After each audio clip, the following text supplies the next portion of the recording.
giingong sigig pasalba. Gidako pangihigala. Sa mga sakop sa Guadalupe Police Station. Detalye sa report sa Herodato kini pinagi sa pagpamati ni Katropag Eric Manunot Amaro. Live report.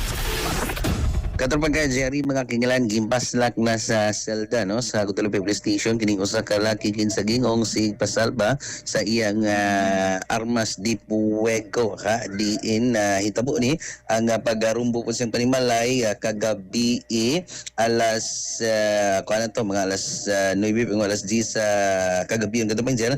This is may lower Kalunasan, Barangay Kalunasan, Syudad sa Subo ni Dakpan. Kining subject na si Alvin Morga aka Vin hingko ng Panigon, residente sa Maoga Dapit. Nakuha gikan siyang posisyon kining usa ka unit sa 30 revolver nga dunay duha ka mga buhi usab nga bala katong pag-adjar mga kahigalaan.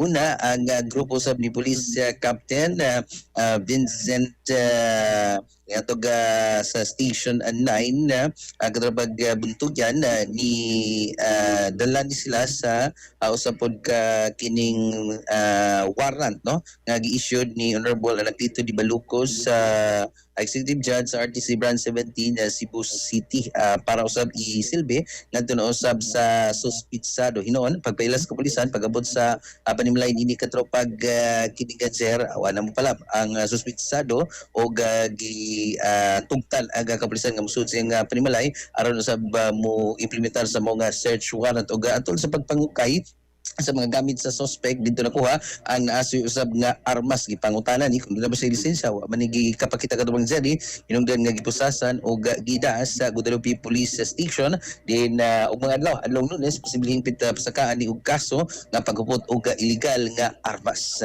Ang suspect gireklamo na sa mga siningan tungod kay matud pa sigig pasalba sa armas di puwego apan depensa sa suspect na dili siya og iyang amigo ang sigig pasalba og tag-iya sa mausab nga kining armas di puwego o igo lang kining gibilin ngadto kaniya.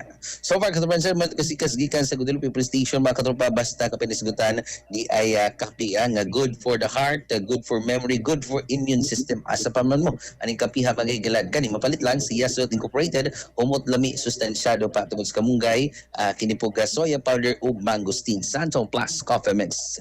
Alang sa Likusang Pilipino para sa Pilipinas ng katropa Eric Amaro, XFM News. XFM report. Bullseye.